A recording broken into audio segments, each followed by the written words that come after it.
Fala pessoal, tudo bem? Voltamos aqui em mais um nosso episódio de podcast entre calls e caos. E hoje eu tenho um convidado que eu vou falar para vocês. Estou até nervosa, porque é o nosso presidente da Holding SM, o nosso master dos masters, que eu brinco com ele, Cérvulo Mendonça. Hoje eu vou entrevistar ele, então vocês vão saber aí toda a história da vida dele, onde tudo começou e como ele conseguiu construir esse ecossistema que ele construiu hoje, né? De 10 empresas no grupo. Então, Cérvulo, obrigada. Você estava do meu lado, agora eu estou te entrevistando, uma responsa para mim, mas eu te agradeço aí para a gente estar conversando, batendo esse papo, espero que todos gostem. Vamos lá, que eu puder contribuir, estou aqui para ouvir as suas perguntas e tentar responder a todas. Tentar, né? Vamos lá, vamos ver se você vai conseguir, hein? Vou desafiar. Vamos ver. Bom, para a gente começar, e a galera que não te conhece ainda, ou que não é da área contábil, né? Me conta um pouquinho quem é o Cérvulo Mendonça, onde tudo começou. Essa já né? é uma coisa difícil. Né? Conta pra gente aí. Bom, meu nome é Cérvulo Mendonça Pinheiro, né? Já é diferenciado pelo nome. O Cérvulo é de origem romana, né? Legal, não sabia. O significado é um pequeno escravo. Então, não é um significado tão bom assim. Mas depende da interpretação. Depende da interpretação. Depende do lado que você vai seguir. Até porque teve escravo que virou gladiador. E teve gladiador que derrotou o imperador de Roma. Exatamente. Então, a gente pode entender que o nome é forte, né? Meu pai também era Cérvulo. Então, minha mãe escolheu continuar a saga dos Cérvulos. Eu não passei adiante, não. E travei ali. Mas quem sou eu, né? Eu sou hoje um empresário, você sabe bem disso, trabalha lá com a gente. É a CEO hoje do grupo, né? A pessoa que controla todas as empresas e tem essa dinâmica e responsabilidade bem corrida. Com relação à parte contábil, né? A gente vai ter que voltar lá para os meus 18 anos. Eu estou com 48, então 30 anos atrás, mais ou menos. Por aí, talvez 31. Quando eu fiquei reprovado na Cefet. E aí meu pai, na época, falou, olha, cara, vai ter que se virar agora para fazer um curso técnico, porque você não pagava nada na Cefet, eu não vou pagar nada para você no segundo grau, não. E naquela ocasião tinha dois cursos mais, né, que todo mundo fazia. Era técnico em administração, três, na verdade, técnico em administração, técnico em edificações, você não deve nem lembrar disso. Claro que sim. E técnico em contabilidade. Daí eu escolhi um dos três, quase que no palito, e fui fazer o segundo grau técnico, porque eram 2 anos. Mas foi no aleatóriozão mesmo? Foi, eu escolhi... entre administração, edificações e contabilidade, eu entendi naquele momento lá atrás que contabilidade era uma área que tinha mais capacidade de eu me virar. E aí fui fazer o segundo grau técnico. Lá depois, enquanto eu estava já estudando, meu pai veio a falecer. E aí, no que ele veio a falecer, tem uma história que marcou muito, que foi... Eu fui chamado na concessionária que eu trabalhava, era uma concessionária Fiat. Eu estava lá com meus dias, né, de luto, fui chamado de volta. E aí um gerente de vendas perguntou, eu trabalhava no estoque, era estoquista, se eu tinha participado de um roubo. Aí eu falei, olha, que roubo? Eu não estava nem aqui. E aí eu era muito novo, né? Enfim, aí fui para cima do gerente, arrumei um problema enorme e pensei comigo, né? Vou ser mandado embora. Não estou nem aí também, perdi meu pai. É aquela coisa bem adolescente, bem jovem. E o mundo está caindo, ainda fui acusado de roubo, então... E ainda vivendo luto. E ainda no luto, né?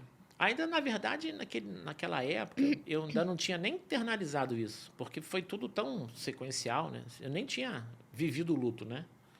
Estava ainda pensando como seria. E aí fui chamado, arrumei problema com o gerente, a gente discutiu, teve uma pequena briga. Eu achei que ia ser mandado embora, mas não fui. Para minha surpresa, eu fui chamado pelo diretor da empresa, na época, e falou, olha, estou sabendo que você está fazendo segundo grau em contabilidade, então peço desculpa pelo que ocorreu aí, a gente já conversou com o gerente naquela ocasião foi desligado e eu fiquei, então uma coisa já bem... Primeiro anjo, né, que eu tive foi um cara que eu desconhecia, então nem sempre os anjos são pessoas que a gente conhece, eles aparecem Na maior parte das vezes nem são pessoas que a gente conhece. E eu saí do estoque, então, com zero mérito até naquele momento, que eu não tinha nenhum conhecimento contábil, estava começando a minha trajetória na parte de contabilidade, né? E aí me jogaram lá para a parte contábil de uma empresa grande, que era uma concessionária muito conhecida, para eu começar a fazer a parte contábil. Então, de segundo grau técnico, para resolver um problema que tinha sido uma reprovação na Cefet, eu comecei a construir a carreira na contabilidade de uma forma, Quando tudo assim, achava que meio estava que divina, perdido. porque não fui eu que escolhi, né? Eu escolhi lá atrás, depois um cara me colocou lá, e de lá eu tive toda uma equipe na época que era muito bem estruturada, pessoas muito bacanas, que foram me ensinando, eu fui crescendo, aí eu fui gostando, e aí sim eu falei, bom, já que eu estou aqui, eu vou em frente nesse negócio. Vou Até fazer porque dar certo. eu sempre fui um cara que faz o que tem que fazer, né? Gosta do que tem que fazer e não faz o que gosta. Eu sempre gosto do que eu tenho que fazer. Às vezes não gosto muito não, mas tem que fazer, a Mas se gente é vai lá e faz. necessário. Assim foi o início da parte contábil na minha vida. Então, assim, zero planejamento, foi para cobrir um buraco que eu mesmo criei, um vacilo que eu mesmo tive, uma orientação que era do meu pai, né? Orientação de falar se vira, que agora o problema é teu. E logo depois também ele veio a falecer, então foram coisas que parece até que foi um joguinho que foi armado para, ó, seu pai vai falecer daqui a 1 ano, então já vamos fazer isso aqui, depois isso aqui, depois isso aqui, depois isso aqui. Então não reclama não que depois você vai entender. E é sempre assim, a gente só entende E depois. aí foi. Aí fui fazer a minha faculdade, na época eu fiz Gama Filho. A Gama Filho hoje é uma pena, né, que não existe mais a faculdade, o campus era maravilhoso lá. Também estudei lá. Mas também não foi muito fácil me formar, eu tranquei umas 3 ou 4 vezes por causa de dinheiro, que trabalhava e estudava, como a maioria das pessoas. Então, tem gente hoje que você conversa que fala que trabalhar e estudar é uma coisa de outro mundo. Eu acho isso tão normal, entende? Todo mundo trabalhou e estudou. Na minha época não existia outra forma. Nem existia um EAD da vida que não facilitava. Existia. Era trabalhar e estudar. Isso já era tão comum para todo mundo. Ninguém classificava isso como que dificuldade. Era tão normal. Fazia parte do protocolo. E tinha depois lá o happy hour é sempre depois da faculdade, o boteco sempre aberto, que você ia lá e também saía meia-noite. E tinha minha mãe, sempre que eu chegava em casa, não importava a hora, ela fazia lá minha janta também, né? Não posso deixar de falar da minha mãe, que ajudou muito nessa parte de transição minha ali, de perder pai, trabalhar, estudar. Basicamente, o início foi esse. E aí eu... Falando assim, até parece que foi fácil, né? Não fácil, obviamente não foi. Não Eu foi. tinha 18 anos quando tudo isso aconteceu. E de 18 para cá, eu só trabalhei e estudei. Então, meio que a juventude ali foi raptada, né? Não, agora é trabalhar e estudar.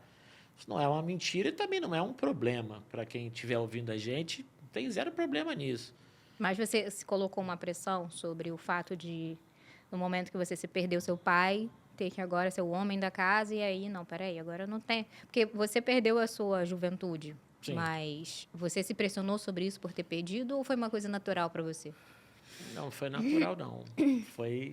Eu me impressionei muito, porque é complexo, né? Eu tenho 2 irmãs, tinha minha mãe, então 3 mulheres. O meu pai a gente sempre teve uma criação de que os homens é que tocam as famílias, né? Aquela coisa toda. E sim, eu me senti 100% pressionado. Na verdade, 120% pressionado. Tanto que eu cheguei a assumir até o papel de como se eu fosse o pai. Eu comecei a dar uma surtada dentro de casa na época. Não pode fazer isso. Eu comecei a dar uma surtada, jovem, 20 anos, falando isso aqui vai ser assim. Mas a minha mãe também não questionou muito, não. Ela falou, cara, é o jogo. Ele é realmente o homem da casa. O homem da casa. Então, mas sim, respondendo a sua pergunta, a pressão, com certeza, eu me pressionei muito mais. É uma tendência minha, né? Eu me pressiono muito mais, às vezes, do que a própria vida. Então... Mas eu acho que é meio que inerente ao ser humano, de quem se importa, claro. Essa pressão que a gente sente normalmente de quem se importa, de quem entende que precisa ter um futuro, ou que tem pessoas que dependem da gente, a gente acaba se pressionando, faz parte, eu acho. É inerente da gente. Quem se importa, né? Você tocou num ponto interessante. Quem se importa. Quem não se importa também...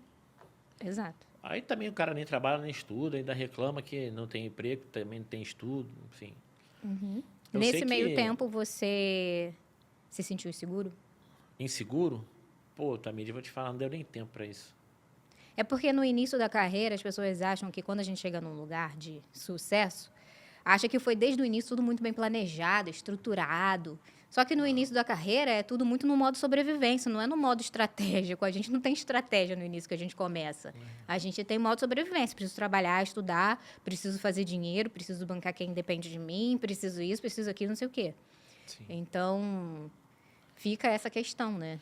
Será que teve alguma insegurança? Não teve tempo para isso. Não tive tempo de me sentir inseguro. Então, assim, eu acho que eu não sou muito inseguro, assim, não, de perfil. Eu sou meio...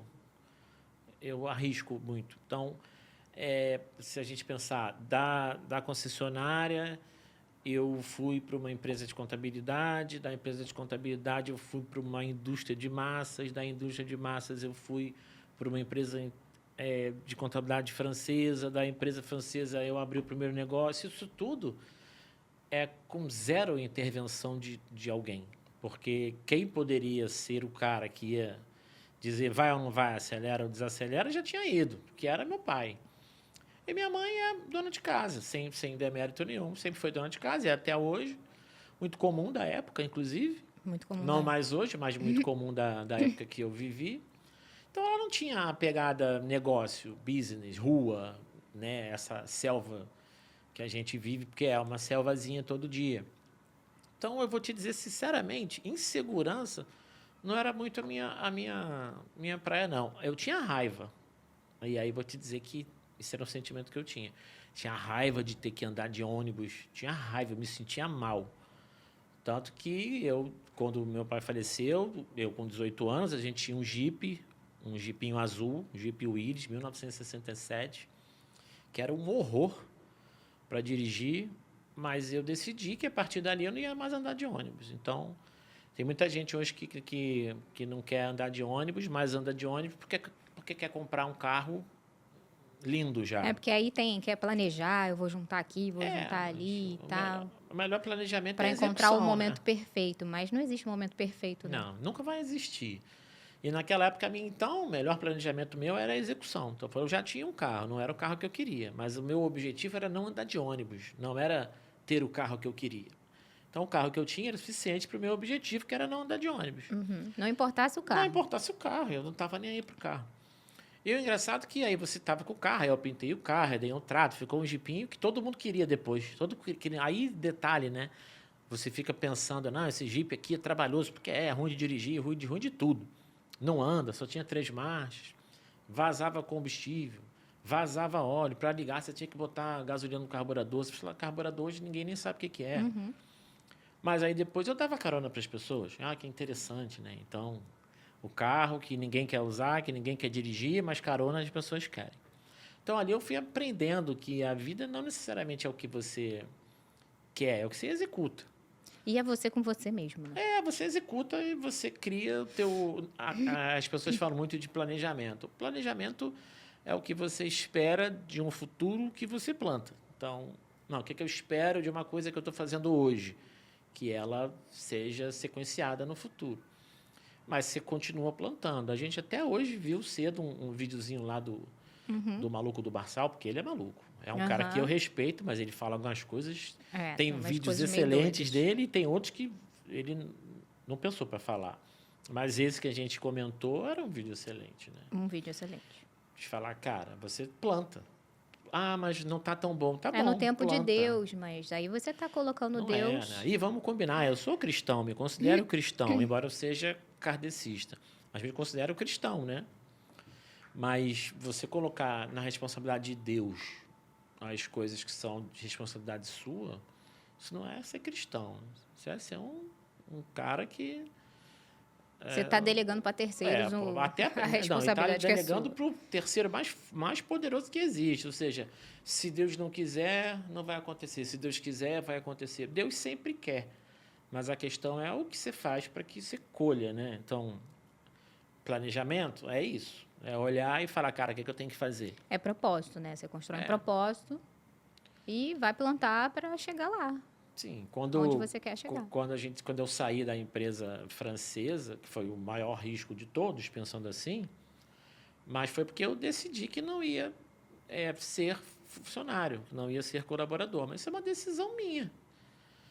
Não é dizer que isso é um demérito de quem é funcionário hoje, porque tem um monte de gente, inclusive, que, por erro de pensamento, acha que não pode fazer uma grande carreira sendo seletista. Isso é ridículo. Eu conheço um monte de gente, a gente conhece, tem vários clientes que Exatamente. são altos executivos e são como se fossem seletistas e têm vários apartamentos, vários carros, vivem Muito viajando. bem posicionados, muito com bem um ótimo posicionados, relacionamento. e estão felizes da vida. Então, assim, é o que você escuta, o que você filtra e o que você passa adiante. Não, e é decidi. o que você quer para você, isso. não importa o que terceiros fazem. É né? isso. É uma decisão que eu queria ter o meu negócio, queria ter as empresas, queria mandar nas minhas coisas, que eu digo, né? Eu quero uma parede azul. Pô, se eu quero, vai ser azul. Esse era um pensamento que eu tinha à época. Depois de quanto tempo você conseguiu, de fato, ter uma empresa? Vamos lá, 2007 foi a primeira, né? Tem vários nomes. Tem muita gente que só conhece a história da Insigne para frente. Mas antes da Insigne foi Galvão e Pinheiro. Depois foi ICC. E aí depois foi Insigne. Então tem uma história antes disso. A ICC era Insigne Consultoria Contábil. Mas a gente botou o nome da empresa de ICC. Depois ela virou Insigne de fato. Foi 2007 quando a gente, na época era eu e mais um sócio. Nós éramos gerentes da empresa francesa, Mazar está até hoje aí, é gigante. E a gente recebeu o convite para assumir como se fosse diretor júnior, mas no contrato, tudo direitinho. E nem eu, quanto o sócio da época, entendemos que era válido quando a gente leu o contrato. Não estou dizendo que era um contrato bom ou ruim, a gente entendeu que não era válido. E fez um acordo de transição de saída e abrimos o nosso próprio negócio. Inclusive, a Mazar, na época, cedeu alguns clientes para a gente começar. Legal. Obviamente, legal nem tanto, porque eram clientes que não pagavam, eram inadimplentes, e eram clientes que tinham uma carga de volume de dados muito alta, que era um varejo de autopeças. Então, eram oito lojas, mais ou menos, com uma carga de dados enorme. Se você pensar em 2007, a gente não tinha capacidade de automação que tem hoje. Sim. A tecnologia está bem mais avançada do Agora que você antigamente. aperta o botão, você processa os PDVs da vida, né? Os cupons fiscais, que nem existe mais, NFCE, mas enfim. Na época, não. Mas ela foi boazinha e falou, vocês querem começar? Então, vamos fazer uma transição aqui, toma esses clientes e vai tocar a tua vida. E aí, em contrapartida, eles dividiram a nossa rescisão em 6 meses. E a gente tinha 6 meses para fazer o negócio performar. Então, você tocou aí lá naquele ponto anterior ainda de insegurança. Se teve algum momento de insegurança, Começou nesse momento. foi ali onde a gente saiu e falou, agora o negócio é nosso, a gente tem 6 meses que a gente não depende de renda de fora, porque a gente dividiu a rescisão, dava mais ou menos a remuneração mensal. Então, você tinha 6 meses para virar a chave. Aí trocou o certo pelo duvidoso. Assim. E aí eu lembro exatamente do cliente que foi. Eu não vou citar nomes aqui, porque não faz muito sentido, mas era o cliente de mídias digitais da época. Um cara muito conhecido, deve ser provavelmente até hoje, porque foi um dos caras que trouxe grandes marcas para o Brasil. Mas caiu de paraquedas esse cara no 6º mês. Na virada do 6º para o 7º mês, caiu um grupo de empresas de mídia que o faturamento dividido por 2 era exatamente a continuidade daquela parcelinha de rescisão. Então, é aquilo que a gente falou aqui. Então, não dá, só vai. Só planta e vai, planta e vai, planta e vai. E é isso. Se você estiver no caminho certo, fazendo por aconteceu. onde as coisas Poderia não acontecem. ter acontecido naquele momento. Não ia mudar nada. Ia mudar que ia ficar sem dinheiro um tempo e as coisas iam performar depois. Mas acabou performando exatamente na virada. Então, digamos, um exemplo qualquer de número, se a gente recebia 5 mil e no 7º mês ia receber 0, começou a receber um honorário de 10 que dividido por 2 dava 5. Eu falei, cara, não acredito.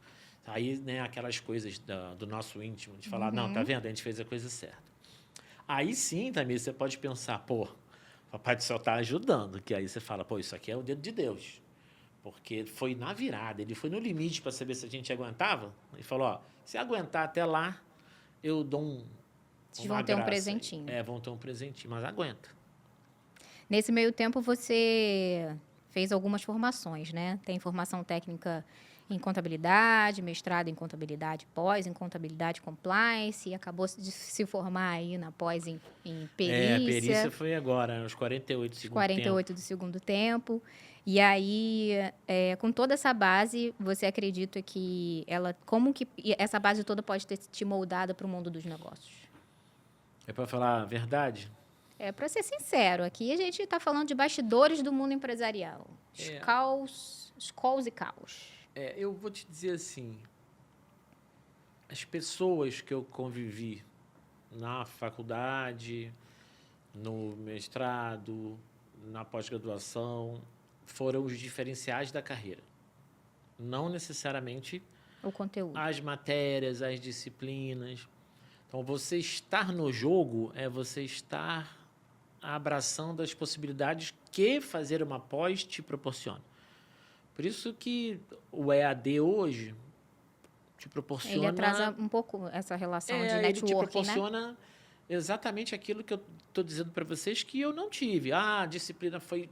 Eu aprendi muito, claro que eu aprendi. Aprendi contabilidade, aprendi algumas matérias. Tem professores que eu encontro hoje, o Paulo Henrique Pegas, por exemplo, que é um cara sensacional na parte tributária. Foi meu professor na Gama Filho. Mas dizer que o conteúdo eu trouxe, eu vou estar mentindo. O conteúdo eu tive, e aí coube a mim pegar aquele micro conteúdo e falar, olha, partindo de 0 a 10, desse 2 aqui, olha o que eu estou te falando, partindo de 0 a 10, do 2 que você tem no mestrado, na pós, na graduação, você vai embora. Eu te dei esse 2, porque eu agora acho que você ele te dá a sementinha, que é o suficiente para você saber buscar. Né? E aí, conforme o que você quer para você, com os relacionamentos que você constrói, aquela sementinha que você meio que ligou a chavinha ali, aprendi o que é isso, sei tudo sobre isso? Não, mas eu aprendi o que é isso. Quando você sai, você sabe como buscar para poder alcançar o que você quer, mais ou menos isso. Eu fiz a pós de compliance, por exemplo, quando as pessoas não sabiam nem o que era. Aliás, eu também não sabe até hoje o que é. Então, passou 10 anos e continuam sem saber o que é compliance. Aproveitando o gancho, já que você é o mestre dos mestres em contabilidade, em compliance, conta pra gente. O que fez você entender que você queria fazer pós em compliance, já que não era um assunto tão conhecido e tratado na época? Mas você sempre foi um cara disruptivo, né? Então, você sempre olhava, tipo, o que muito está acontecendo não é isso que eu quero. Eu quero algo que ainda não aconteceu, porque lá na frente vai bombar. Então, conta um pouquinho desse segredo. Eu sempre fui um cara de processo, né? Sou chato, sou virginiano, né?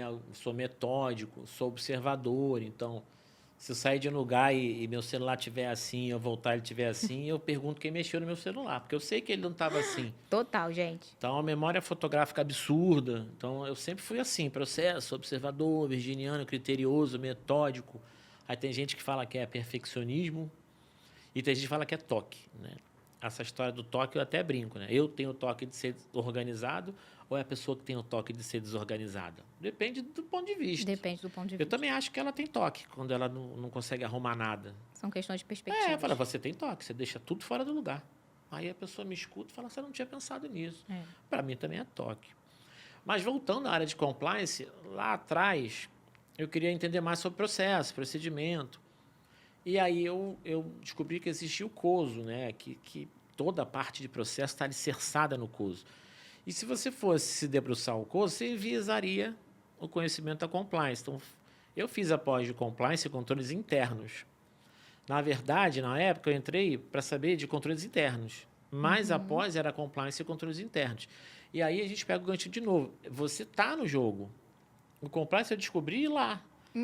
Falei, cara, eu não sei nem o que é compliance. Eu fui para controles internos. Quando eu vou para pós de compliance e controles internos, eu vejo um mundo e falo, pô, peraí, o que é esse negócio aqui de compliance que estão falando? Né? Hoje, o compliance é um sistema de gestão, um sistema metodológico que carrega 10 pilares, que fala de processo, de política, de treinamento, de um monte de coisa. Eu descobri lá. E aí eu percebi que a gente tinha um gancho para o compliance. Mas quem lida comigo sabe que eu sempre falo, não é ainda o momento do compliance e ainda não é. Com a reforma tributária, pode ser que seja. E aí a gente vai esperar esse guarda-chuva que a gente tanto tempo esperou essa chuva cair. Agora a gente vai usar, porque a gente está bem avançado na área de compliance em relação a muitas empresas. Vou te dizer, até empresas grandes, que não sabem nem o que é. E o mundo do compliance, a gente trabalhou muito, né, o compliance na contabilidade, o que também não é muito comum de se ver. Zero comum. Né? A contabilidade é mais prática, mais bem fechadinha. A gente ali, mais formou pessoas em restrita. compliance. Exato. Você sabe do que eu estou falando. A gente pegou pessoas do zero e formou pessoas que hoje têm uma carreira em compliance. Você fala, cara, se a pessoa tem carreira em compliance, então se ela está me ouvindo, ela sabe quem é. Ela sabe. Se ela ouvir, ela vai falar, eu sei que sou eu. Ela hoje sabe que a carreira dela foi desenhada pela gente, estruturada, ponto a ponto. A gente pegou a pessoa, deu o nome, pegou a matéria, deu aqui, pegou o conteúdo, trouxe. E hoje, se eu não me engano, está trabalhando como compliance officer. Compliance officer. Então, assim, a gente sabia do que estava falando e a gente ainda sabe do que está falando. Sim. O compliance ainda vai ser, está começando a crescer um pouco, uma estrutura necessária. E ele é algo para todas as áreas, né? Para tudo, né? Para tudo. Para tudo. Pegando uma partezinha ali da matriz de risco, né? Sim. Do Risk Assessment, né? Isso. Um dos pilares, né? Um dos pilares, ele é, se não, um dos até mais importantes, né? Fala Com aí para a galera certeza. por que ele é mais importante. Ele é um dos mais importantes. A metodologia completa hoje que a gente usa da LEC, né? Legal, Ethics and Compliance, que são 10 pilares. Um dos mais relevantes a gente entende que é o Risk Assessment, porque ele trabalha risco. Né? Então, o risco você categoriza no que você aceita, o que você mitiga, o que você transfere e o que você evita. E aí você faz a matriz de risco, com probabilidade, severidade, mapeia processo, pega os processos e encaixa na matriz. E aí você tem um sistema de risco que te orienta a decidir as coisas pelo grau de risco e não pelo grau de grito do departamento, da pessoa. Mas tem você que sai do resolver. feeling e você vai para algo mapeado. Porque você faz uma matriz de risco com probabilidade e severidade. E você tem, sei lá, um exemplo qualquer, você tem 30 riscos. Desses 30, você tem 3, que a probabilidade é alta e a severidade é alta, você tem que resolver esses 3, não tem o que discutir. Alerta ligado. Então, não tem que o outro está reclamando, que o outro está gritando, não tá, essa impressora é ruim. Cara, o foco são esses 3 aí. E só que, Tamires, nem todo mundo entende isso. Tem, as pessoas que não estão na guerra contigo, elas tendem a dizer que as armas que você usa não são as melhores. Então, mas ela não sabe nem usar. E ela não sabe nem entende das armas que você usa. E ela não sabe nem o alvo que você está querendo acertar. Então, ela não sabe literalmente nada. Quando a gente vai ganhando carcaça, né, robustez, vai ficando velho mesmo, vai ficando mais velho, mais cascudo, você começa... E aí algumas pessoas falam, às vezes, que você fica frio, que você fica mais... o servo é nervoso, o servo é frio. Nervoso eu sou mesmo. Mas é frio, é insensível. Não é a questão de ser insensível, frio, nervoso. A questão é, eu estou lutando uma guerra que quem está próximo sabe, a arma que eu tenho, ela sabe também, e a pessoa que está próximo de você sabe que às vezes que a arma que você tem não é a boa mesmo, só que você está na guerra. Então, é a arma que eu tenho. É a que você tem. E não adianta um terceiro qualquer falar que, eu não faria assim, tá uma zona. Cara, fala o que você quiser. Só não enche o saco da gente, entende? Faz o seu, luta a tua guerra aí, que você já está colaborando com a guerra maior aqui que você não enxerga. E está tudo bem não enxergar, mas não está tudo bem criticar o tempo inteiro. Né? Então, uma coisa hoje do mundo corporativo que é um saco. É isso. É a crítica destrutiva sequenciada por pessoas incompetentes que não sabem o que falam, não sabem o que fazem e perdem um tempo enorme querendo legislar sobre a tua matéria. Que frase bonita, hein? Ficou bem profundo. Né? Mas é isso. Então, você perde um tempo enorme com um monte de gente que fica... Você tem que explicar. Mas por quê? Aí, um exemplo nosso. Todo mundo sabe que a gente é acelerado. A gente mobiliza uma sala em 15 dias e mobiliza em 5.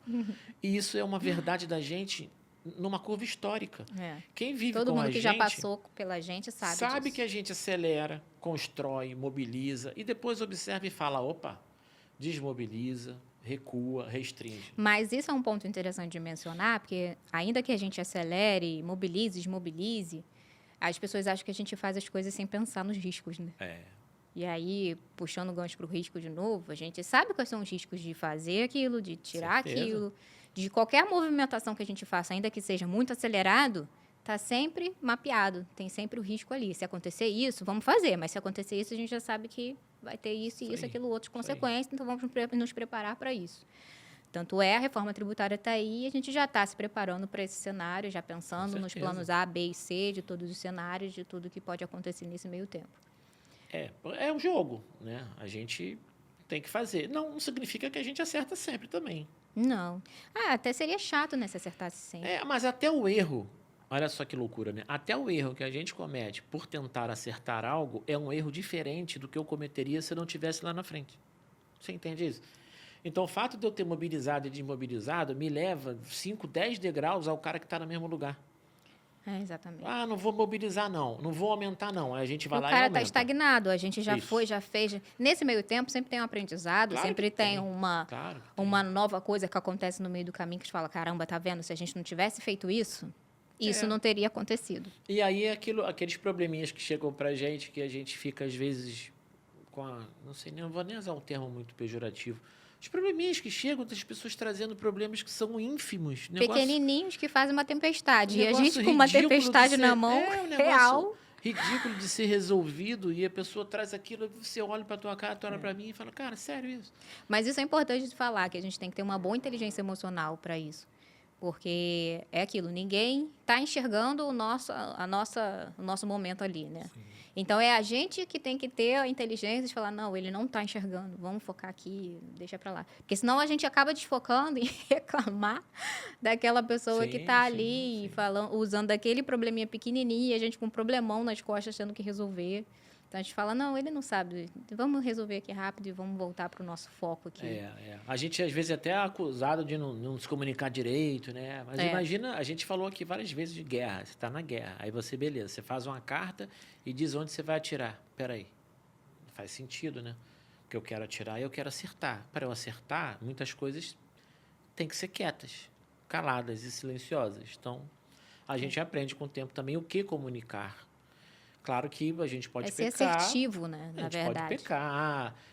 Eu tinha, vamos lá, se a gente comunica 100 coisas, talvez 10 a gente comunique errado. E outras 10 a gente deixa de comunicar. Beleza, mas a gente acertou 80. E a gente sabe hoje que o pessoal vai vir nessas 20 ali. Não falou, não sabia, mas o resto todo que está funcionando, isso é uma característica do ser humano. Então, aprende aí.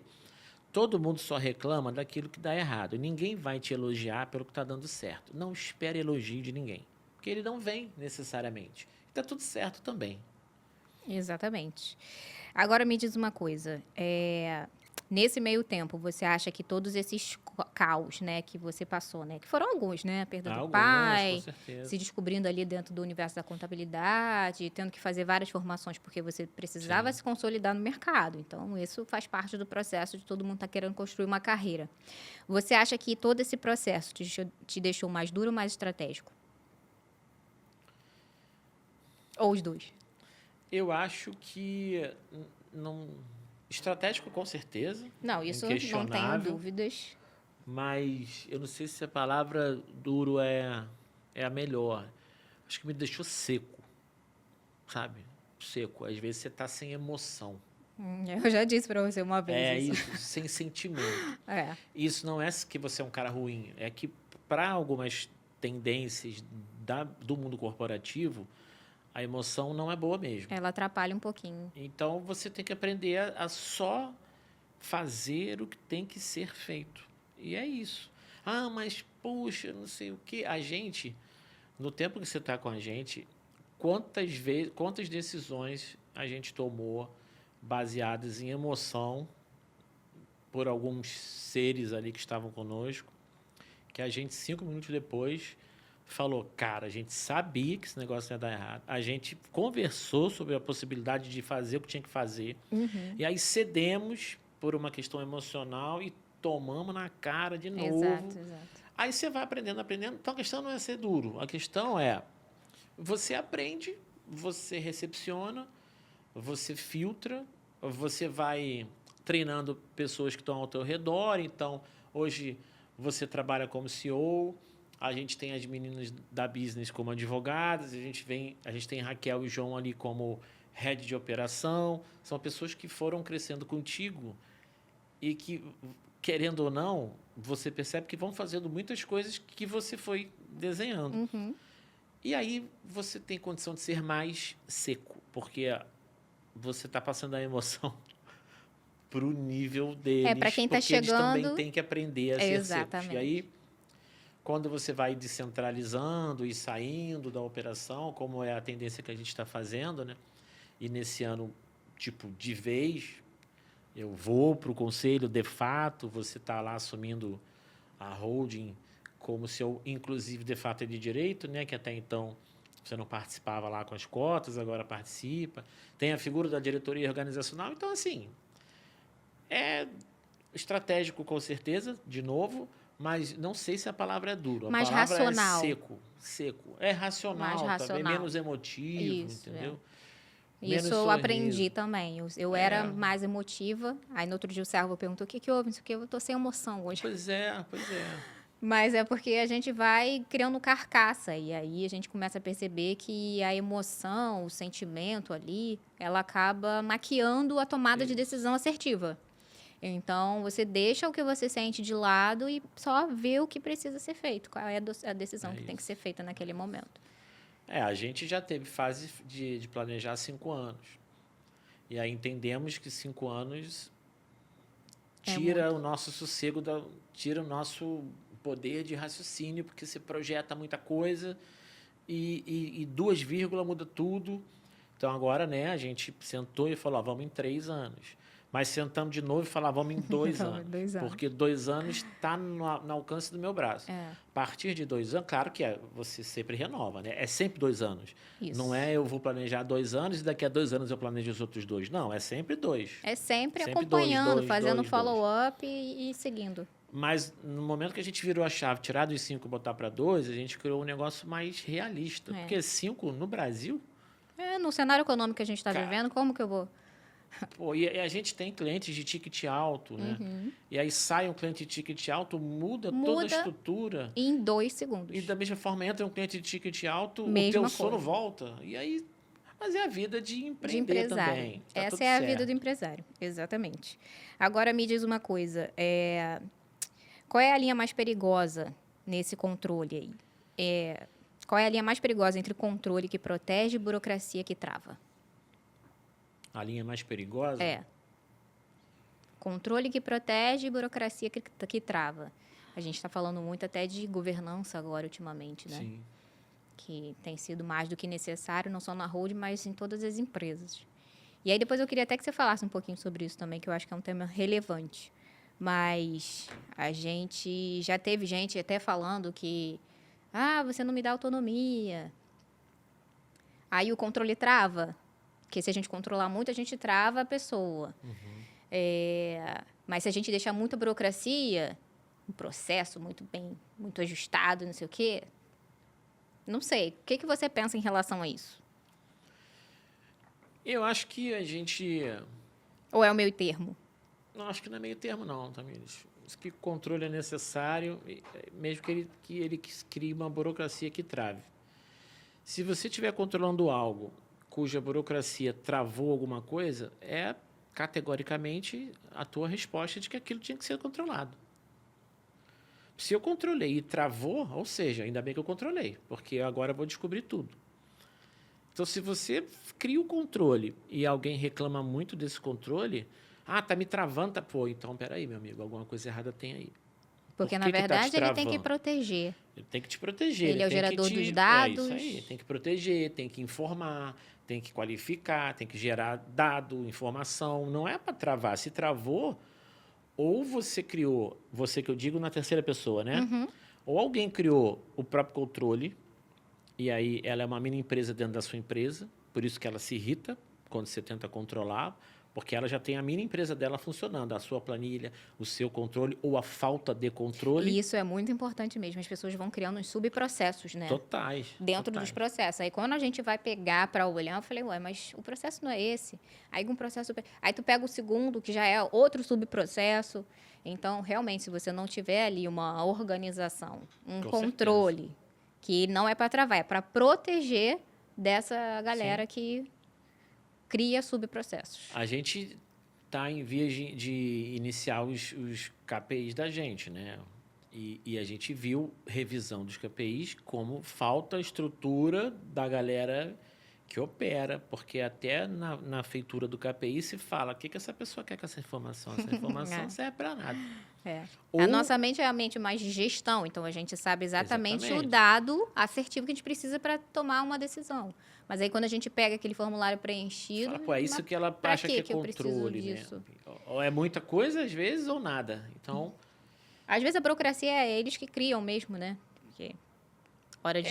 na prática, se a gente pensar nisso, qualquer controle incomoda e ninguém quer ser controlado. E é isso. Só que a galera enviesa a crítica, a raiva deles, só para dentro da empresa. Porque, no geral, a pessoa é controlada em tudo que faz. Ela sai de casa, ela tranca a porta. Isso não é controle? Por que você tranca a porta, então, quando sai de casa? Guarda seus pertences na bolsa, bota a bolsa na frente por cantar no ônibus. Isso aí, bota a mochila na frente, pega o ônibus lotado. A maioria das mulheres que eu conheço, que pegam BRT, levam uma sandália para botar no BRT, não vai de sapato. Isso não é controle, mas é exercido por uma força que você nem questiona.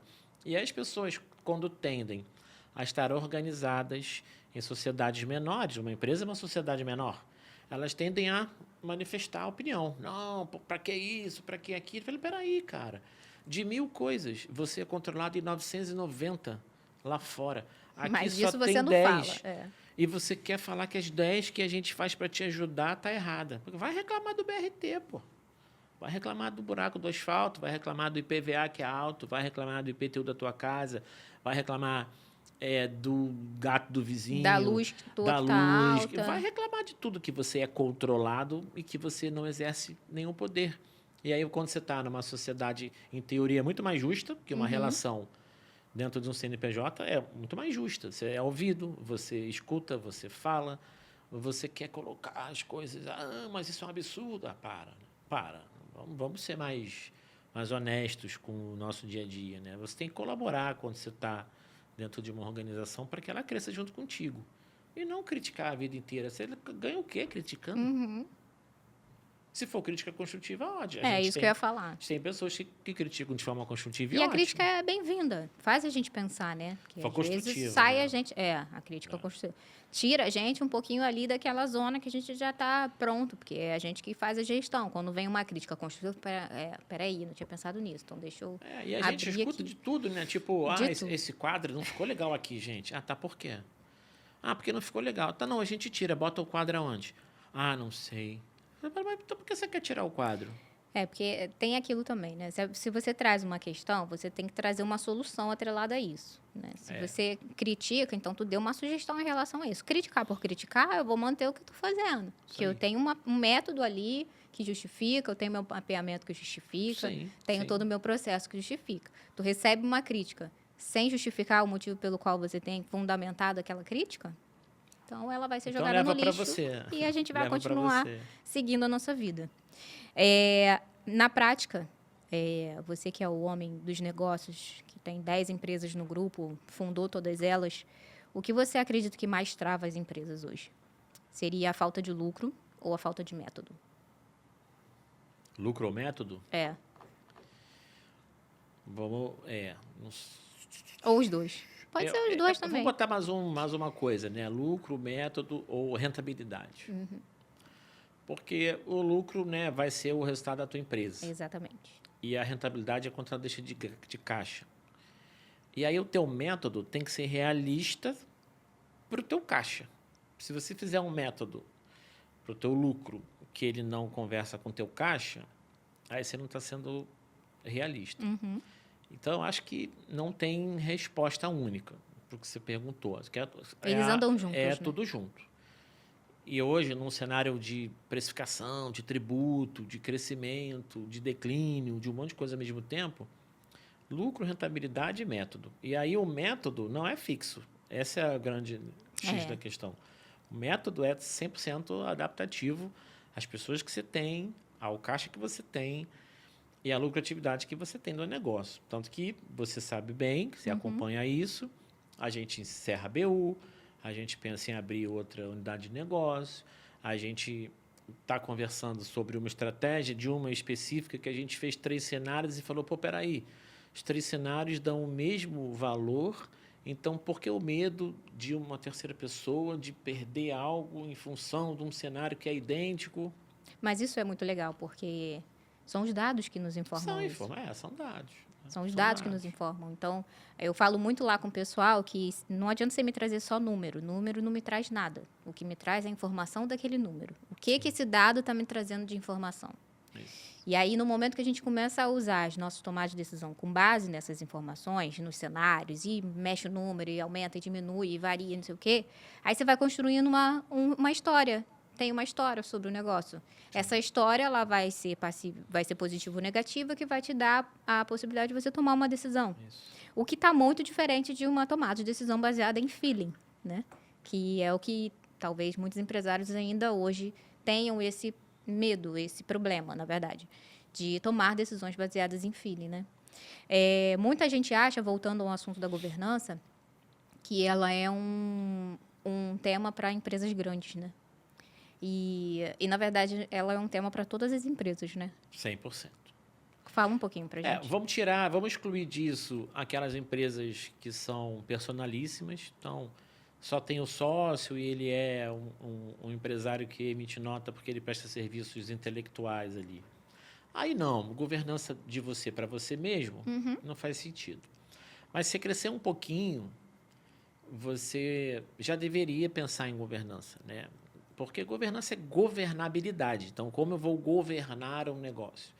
A gente está vivendo isso de forma muito latente agora nas nossas empresas, até porque é impulsionado pelas mudanças de reforma tributária, de relação entre empresas, de relação intercompany, de repasse e recebimento, conta corrente. A gente viu que quando você começa a pensar no negócio, você fala, caramba, meu irmão, tem 50 mil coisas para resolver aqui. São muitas coisas. E da mesma forma que o compliance, a governança é algo ínfimo dentro das empresas. Ninguém se preocupa com acordo de sócios, ninguém se preocupa com acordos propriamente ditos, ninguém se preocupa com as palavras ditas, com as políticas feitas. Ninguém se preocupa. Tem gente, e a gente vive isso todo ano, que discute conosco se vai ser reajustada uma coisa que ele assinou autorizando. Cara, peraí, eu fiz um contrato contigo. Existe um contrato, né? Tem um contrato assinado. Você, o representante legal da empresa, você assinou, dando ok em tudo. E com visto de advogado, né? Que a gente descobriu depois que o visto de advogado das partes dá um poder muito maior, né? Como se fosse inquestionável tudo. E aí o cara fala na tua cara que, ó, meu irmão, não pode aumentar, não. Então, a gente vive um ambiente que a regra é a que eu quero, a vontade é a que eu exerço e as relações são boas para mim. Cada um olhando para o seu próprio umbigo. Se você não tem governança mínima, se você não tem uma empresa estruturada de uma forma... Porque tem muita gente que já chegou para mim, e você sabe disso, e falou, para que tanta empresa? Porque são sócios diferentes, com negócios diferentes que não se misturam, são correlatos, são complementares, não são iguais. Como que a gente ia ter uma empresa única com 10 sócios e como a gente ia fazer uma divisão percentual da receita que entra lá dentro? Por rateio? É impossível. Então, você cria a nossa própria estrutura de holding é governança. A própria estrutura dela hierarquizada, de cima para baixo, ela participando de todas, cada uma no seu percentual, com os minoritários que a gente escolheu e que já rodaram. Você sabe bem disso, já entrou, já saiu. Não significa que os que saíram foram negativos para o negócio. Foram até o momento que... São jornadas. Que a jornada determinou, depois foi tocar o seu própria vida e a gente continuou com outros minoritários e tudo bem. Aproveitando o gancho que você está falando um pouquinho sobre o nosso ecossistema, para quem está chegando agora, não conhece um pouquinho, né, sobre a Holding SM, o nosso podcast Entre Calls e Caos, ele veio de uma ideia dentro da nossa empresa, Holding SM, que é um ecossistema que tem 10 empresas no grupo, e o Servo, ele é o nosso presidente e fundador de todas elas. Então, aproveitando o gancho, eu vou pedir para você falar um pouquinho desse ecossistema, qual foi o objetivo, qual é o nosso propósito e aonde a gente quer chegar aí. É que a gente quer dominar o mundo. A gente é pink cérebro, né? A gente imaginou há 2 anos atrás um ecossistema, não é necessariamente um hub, porque um hub ele pluga como se fosse aplicativos dentro de um telefone, né? E não é o caso. O nosso objetivo é fazer a gestão full do patrimônio das empresas, quer seja esse patrimônio tangível ou intangível. Então, a gente fala de patrimônio na contabilidade, corpóreo, bens, direitos e obrigações, porque obrigações também faz parte do patrimônio. Você tem direitos, você também tem obrigações com terceiros. A gente fala de saúde e segurança do trabalho, ou seja, patrimônio dos teus colaboradores, a forma como que a empresa regula, né? A gente tem NR até o mundo fazer a curva. Muita gente não dá valor a isso. Atenção, exato. E a ideia da Ronde nasceu de parceiros que foram cutucando a nossa porta lá. Pô, vamos fazer uma parceria, vamos fazer uma parceria, vamos fazer uma parceria. E um belo dia, a gente estava sentado nesse dia, não me lembro o assunto qual era da reunião. A gente estava sempre falando sobre a estratégia das empresas, no que no caso, na época, era a Épicos ainda. Era Épicos só. E a gente, do nada, pegou um papelzinho, que a gente devia ter guardado aquele papelzinho para fazer um quadro, mas acabou que eu não guardou. E falou, cara, a partir de hoje, qualquer pessoa que bata na nossa porta oferecendo uma parceria, a gente tem que entender que se ele quer a nossa carteira para fazer um negócio, eu tenho possibilidade de eu mesmo fazer esse negócio. E assim nasceu a ideia da Hold. E a gente sempre falou de BPO financeiro, tinha um parceiro. Fizemos a nossa empresa, que é a Outlier. Falamos de SST, fizemos a nossa empresa, que é a Primazia. Falamos da parte jurídica, legal, fizemos a nossa empresa, que é a Business. E tem a Épicos, que é o braço forte, só que a Épicos é uma boutique contábil. A gente falou, pô, mas tem a galera que não é boutique, que é commodity, criamos a Boys. Agora a gente já está na fase da evolução da própria Boys Simple. Ela nasceu como empresa do Simples, agora vai recepcionar lucro presumido e serviço. E a Épicos fica mais boutique ainda para lucro real, indústrias, atacado. Então, a Hold nasce em função dessa perspectiva. A gente tem empresas de tecnologia, ainda não. Tá vendo? Já estou lá na frente da tecnologia. A mente dele está lá no futuro. Mas você já sabe da empresa de tecnologia. A gente vai ter empresa de tecnologia. Estamos conversando sobre esse tema. O nosso objetivo é sempre encontrar ali áreas que sejam correlatas, né? Sim. Para que faça sentido. Quem está chegando agora acha, nossa, mas aí vem um assunto qualquer, uma área qualquer, bota para dentro da ruta. Não é assim. Por exemplo, chocolate. Vamos vender chocolate. Não vamos. Não vamos, exato, não vamos. O objetivo da Hold é ser uma empresa forte, consolidadora de serviços que são necessários para todas as empresas. Então, o cara precisa de contabilidade. Hoje, então, se ele não tiver, esquece, morreu. Inclusive, as empresinhas de contabilidade digitais da vida aí que perturbaram os contadores anos, agora já estão desesperadas, que com reforma tributária, ou eles aumentam o preço, ou eles quebram. Agora, se eles aumentarem o preço, eles voltam a competir com as empresas tradicionais. Então, o grande diferencial das digitais da vida, que era preço baixo, se cobrar baixo, esquece. Aí tem, né, a sobrevida, né, da parte contábil. Tem a parte especificamente, se falar das empresas, a gente tem que focar na Épicos, que é o braço forte. A Épicos é a que veio da cisão da Insigne na época e que foi a empresa que possibilitou toda essa estrutura através das pinceladas que os parceiros foram dando lá. Mas a ideia é consolidar serviços para o cliente ficar de forma muito tranquila dentro de todo um ecossistema que ele seja gerenciado pelas mesmas pessoas que ele confia. Ao invés de ter de vários fornecedores, ele tem um único só, que ele trata de diversos assuntos. E todas necessárias para o back-office dele. Todos Então, necessários. contábil é necessário, financeiro é necessário, assessoria jurídica é necessária, assessoria legal é necessário, saúde e segurança do trabalho é obrigatório. Ainda mais agora, esse ano, aproveitando o gancho aqui, NR1 vai começar ali a se tornar obrigatório, então a galera ficar atento sobre esse tema. E mais uma curiosidade sobre a Holding SM, o nosso tema lá é Fórmula 1. Para quem não sabe, o Cérvulo lançou um livro, um capítulo de um livro, ele é coautor do livro Lucro é... Além do lucro. Além do lucro. E aí, ele fala um pouquinho da história dele, então fica a dica para quem quiser comprar o livro, escutar um pouquinho da história dele lá no capítulo. E aí, ele comenta muito sobre esse tema da Fórmula 1, que faz parte da história dele. E a holding, ela é toda temática com Fórmula 1. Então, quem tiver a curiosidade de conhecer um pouquinho, vai lá nas nossas mídias ou vai lá conhecer presencialmente, que a gente tem até um pódio, para vocês terem ideia, a gente tem um pódio no nosso escritório, que o negócio lá não é brincadeira, não. Conta um pouquinho da onde surgiu ali a questão da Fórmula 1 na sua vida e trazer para o nosso ecossistema. Eu vou ter que voltar lá em 1980 alguma coisa. Não me lembro quantos anos eu tinha, mas... A Fórmula 1 fixou muito o meu crescimento porque eram os domingos do Ayrton Senna que todo mundo que eu conhecia parava para assistir a corrida. Então, eram momentos muito felizes da minha vida, porque eu sentava com meu pai, assistia corrida, assistia treino. Então, foi uma coisa que sempre fixou. De um determinado tempo depois do falecimento dele, meio que ficou guardado ali aquela questão da Fórmula 1, porque, como eu te disse no início, a partir dos 18 anos foi só trabalhar e estudar. Só que aí nasce o Enzo, que é meu filho, hoje tem 13 anos, e do nada ele começa a me perguntar um monte de coisa de Fórmula 1. Aí foi só o gatilho de falar, putz, ele está gostando de Fórmula 1, então vamos voltar. Agora eu já sei todas as equipes de novo, já sei os pilotos, já voltei. O livro que você me deu do Senna, ele pediu para levar para casa para ele ler, então está lá na mesinha dele. Ganhei um livro do Hamilton, do pessoal da Brown, que também deixei para ele lá, para ele ler. No quarto do Enzo tem um capacete do Senna.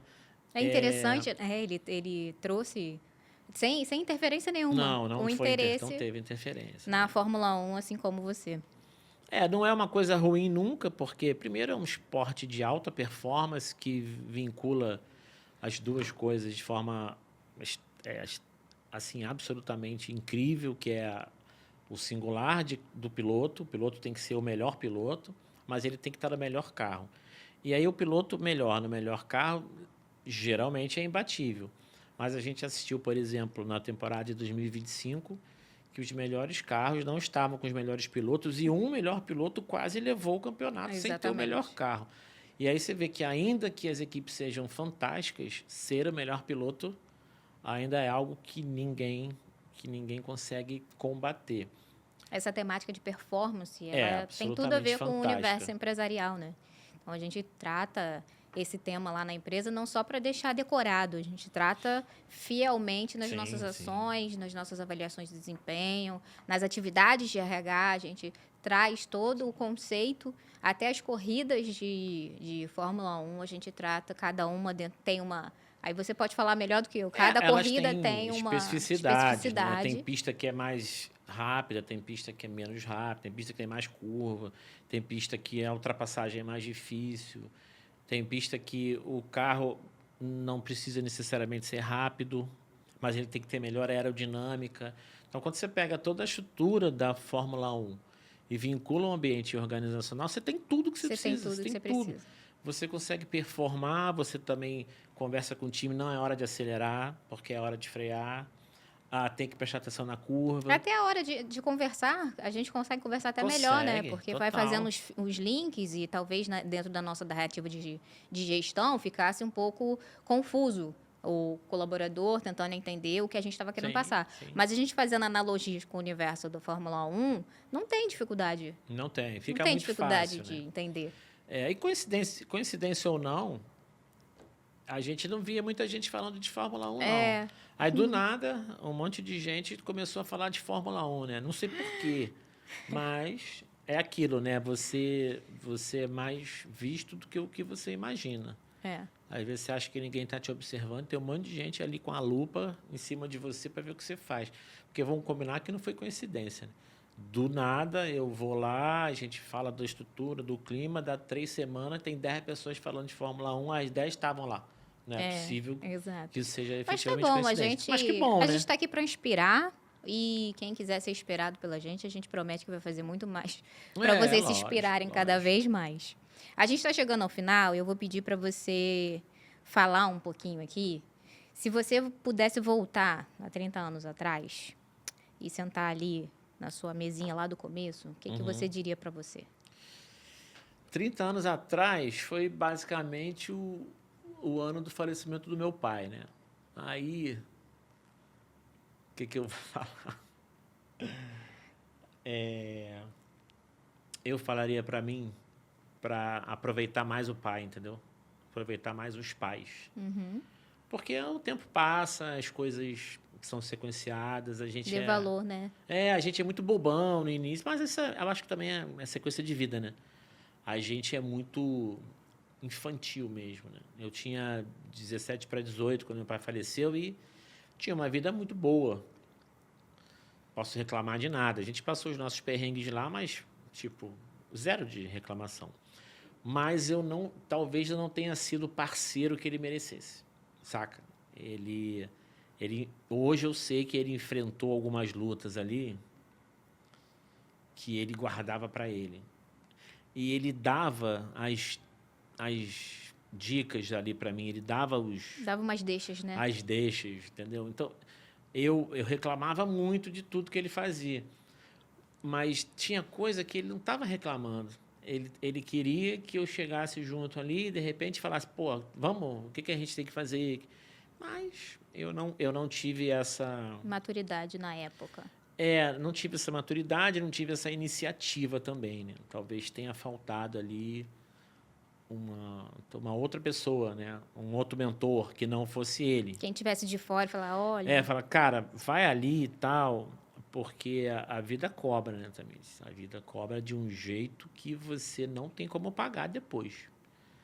Tipo, então se eu falar que de 0 a 10 eu fui parceiro do meu pai, o quê? 5? Beleza, esses 5 tá comigo.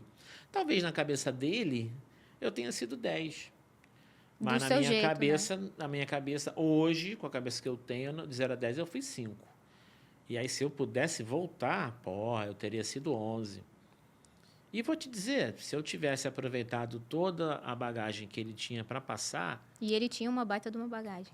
Muita coisa, né? A gente estaria já, sei lá, se a gente foi até o degrau 100, a gente estaria no 150 com certeza. Mas está tudo bem, isso é uma coisa que eu tenho que resolver comigo, né? Porque não dá para resolver mais. Então, tem dia que você acorda ali e os 30 anos voltam. Então, a tua pergunta foi, se você... Não, mas isso é todo dia. Tem dia que você escuta uma música e você volta 30 anos. E no outro dia você vê uma coisa e volta 30 anos. Quando o Enzo falou da Fórmula 1, eu voltei 30 anos. Então, eu vou te dizer que eu vou e volto 30 anos, dia sim, dia não. E aí é uma luta mental bem complexa. Tem dia que você volta aos 30 anos e fala, putz, hoje não vai dar, hoje eu vou ficar ruim. E tem dia que você volta e fala, não, vamos lá, bola para frente, vamos ganhar a próxima corrida. Hoje você entende o seu pai um pouco mais? Não, hoje eu entendo 100% dele, mas a temporalidade da coisa foi descasada, né? Ele estaria com 86 anos hoje. Morreu muito novo, né? Morreu com 56 anos. Então, eu acho que o tempo de eu virar o parceiro não chegou a ter. Teria sido, você ainda estava se construindo como um homem ainda, né? Então, também eu sei disso. Eu me cobro que não fui o parceiro que ele merecia, mas eu sei que o tempo não permitiu. E sobre o tempo a gente não controla. Então, uma coisa que... E aí fica a dica para todo mundo. O tempo você não controla. Então, para de achar que você tem todo o tempo do mundo, porque você não tem. Hoje mesmo a gente estava batendo um papo, só pegando o gancho, da Isabel Veloso, a influenciadora que faleceu de câncer. E aí a gente estava batendo um papo sobre o podcast que ela participou, em que ela falou assim, ame tudo que eu não pude Vivam amar, por mim, viva tudo que eu não pude viver, respire tudo que eu não pude respirar. E a gente não precisa ter nenhuma doença para falar pra gente mesmo, né? Pois é. Tipo, vamos continuar vivendo. A gente tem ali no passado algumas questões, mas você pega como aprendizado tudo que você gostaria de ter feito diferente. Sim. E vai fazer agora. E aproveitando esse gancho, faz diferente hoje. Aproveitando o gancho, eu gostaria de perguntar qual é o legado que você quer deixar, principalmente para os seus filhos. Para os meus filhos, eu torço para que eles... É uma torcida, não necessariamente um legado. Torço para que eles se encontrem dentro do universo da holding em algum momento, que eles queiram dar sequência, até porque eles têm várias possibilidades ali dentro, né? A gente está construindo uma coisa que é ampla, não é restrita. Se fosse restrita, eles teriam que gostar daquilo especificamente, não é o caso. Uhum. Mas é só uma torcida. Não sei se os meus filhos vão enviesar para isso. E não cobro deles também isso. Hoje eu sei que a pessoa se formar com 20 anos, 22, 24, 26, muda absolutamente nada no aspecto profissional. Muda nada. Então, sem pressa. Mas o tempo passa. Então, eu quero como legado que as coisas sejam sequenciadas. Eu sou metódico, sou perfeccionista. Eu gostaria muito de um dia a gente não vai estar aqui, né? Nem eu, nem você, nem ninguém. Tem aquela frase do... Eu esqueci quem foi que falou isso. Se a gente imaginar que daqui a 100 anos não existe ninguém que está aqui hoje, todas as pessoas vão ser diferentes, renovado. É uma loucura. É. Cara, daqui a 100 anos, ninguém que existe hoje vai estar aqui. São todas umas pessoas novas. Você buga. Você fala, caraca, 100 anos é nada. 100 anos estou indo muito, né? Se você pensar em 80 anos, e a gente já vai indo em contagem regressiva, né? Já é por aí. Que é louco, né? 100 anos eu estou sendo... como se todo mundo vivesse 100, mas é muito menos. Em 70 anos, 90% da população que existe no mundo inteiro não existe mais. Uhum. Isso é louco. Então, acho que o legado é você fazer o que tem que ser feito, sabe? Porque... E parar de reclamar. Acho que o meu legado é esse. Reclamar sem construir. Porque uma coisa é você perceber numa pessoa que ela é incansável, sabe? Reclama, critica, mas se você for ver a essência, é sempre para te deixar melhor. Você fala, cara, tudo que a pessoa fala é para me deixar melhor. Reclama que a parede está suja. Pô, quem quer parede suja? Parede limpa, saca? Uhum. Teve até um influenciador que foi a Paris agora. E aí ele foi na parte de trás de um local que você vê a Torre Eiffel e falou, cara, não estou achando nada demais. Daqui uma estrutura de aço que eu olho ao redor, está tudo sujo. E aí ele mesmo brinca e faz a inteligência artificial pintar tudo da forma que ele falou. Imagina se isso aqui fosse azul, pum, pum. Você olha para o negócio e ele fala, aí eu estaria aqui pensando hoje, nossa, a Torre Eiffel é incrível. O que é que eu quero te dizer com isso? O legado é você fazer com que as coisas ao teu redor sejam melhores. Então, se eu puder passar para as pessoas que estão comigo, faça com que as coisas sejam melhores. E aí melhor, galera, é tudo. É a cadeira no lugar, é o copo limpo, é a parede limpa, é a logo bem feita, é a logo limpa, é a porta que você tranca. Aí você fala, puta, que cara chato. São os chatos que transformam o mundo. Porque tá cheio de gente aí para aproveitar o que meia dúzia construiu, o que meia dúzia criou e o que meia dúzia sofreu para fazer. E hoje está todo mundo aí. A rua que você anda, alguém criou. O shopping que você vem, alguém construiu. A comida que você come, alguém tirou de lá. Pô, você quer ser um zero na vida até quando? Saca? Você quer passar pelo mundo despercebido? Beleza. Eu não quero. Então, o meu legado é, se alguém lembrar de mim um dia, o nome já é forte, né? Então, o nome já é marcante. Se alguém lembrar de mim um dia, que lembre do seguinte, mas saiu servo, não fez direito. Vai falar, meu amigo, impossível. Não foi isso, não. Pode ter sido outra pessoa. Pode não ter dado certo. Mas ele não ter tentado até o fim, esquece. Isso não tem como. Não tem como. Hoje até, ontem, na verdade, o meu filho, a porta do quarto dele encosta e ela volta. E aí ele sempre bota um negocinho ali para a porta não voltar. Aí ele colocou a grade da cama dele. Ele saiu do quarto, a grade caiu, a porta travou. Ao invés de ele me procurar para resolver o problema, ele ligou para a mãe. Ligou para a Ximena e falou, mãe, o que eu faço aqui? E aí a Ximena falou, olha, cara, teu pai está aí. falou, mas eu não vou falar isso com meu pai, não. Porque ele vai me chamar de idiota, de burro, de não sei o quê. Ele vai me matar. Aí ele resolveu lá do jeito dele e veio me contar. Pai, você não sabe o que aconteceu. Isso. Aí eu falei com ele, mas por que você não veio procurar o seu pai? Ele falou, pai, eu não ia te procurar. Olha isso, olha que eu já ensinei para ele sem que as pessoas percebam. Eu não ia te procurar para resolver um problema idiota que eu criei. Olha isso. Eu falei, mas filho, você pode procurar o papai para isso. Ele falou, não, se eu não resolvesse, eu ia te procurar. Mas acabou que eu resolvi. E foi uma coisa tão idiota que eu fiz, pai. Porque eu bem na minha cabeça, ele tem 13 anos. Ele se tocou que ele falou, isso aqui vai dar merda. E deu. Aí quando deu, ele falou, putz, eu não vou nem chamar meu pai. Porque eu já sabia que isso ia acontecer. Então, assim, a gente ensina mais do que o que a gente acha. E isso reflete que ele está aprendendo. E ele vai ficar na lembrança, devagarzinho, ele está aprendendo. Então, como meu pai agiria, não é? Então, assim, eu não vou chamar meu pai para isso. Isso é bacana porque é um ensinamento que ele já tem pequeno que ele vai levar para a vida. Para de chamar as pessoas para resolver os teus BOs à toa. Resolve tuas crises, porque o mundo não é uma caixinha cor-de-rosa que está pronta para todo mundo olhar e falar, olha que caixinha linda. Não é. Então, resolve o teu BO, cuida da tua vida, faz o teu melhor. Eu acho que o legado tem que ser esse, cuidar da tua vida, cuidar no máximo possível de quem estiver junto contigo, né? Então, ser fiel a quem está junto contigo, ser leal. Acho que a lealdade hoje é uma coisa muito vazia. As pessoas confundem muito lealdade.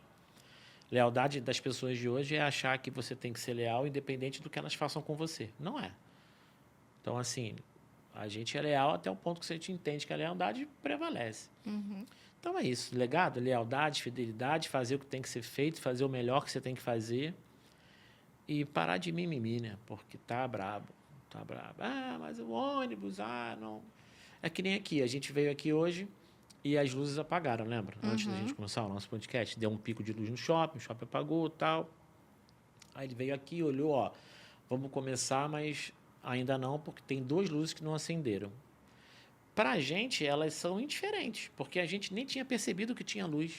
Não foi isso? A gente olhou aqui e falou, bom, porque estava sempre funcionando. Para eles que conhecem da matéria, não. Tinha que ter todas as luzes acesas. Então, é essa a questão. Pô, faz bem feito. Talvez uma luz apagada ali não interferisse em nada. Mas a questão deles foi o seguinte, não tem que estar todas acesas? Então, tem que estar todas acesas. Então, vamos esperar todas as luzes acenderem. É isso.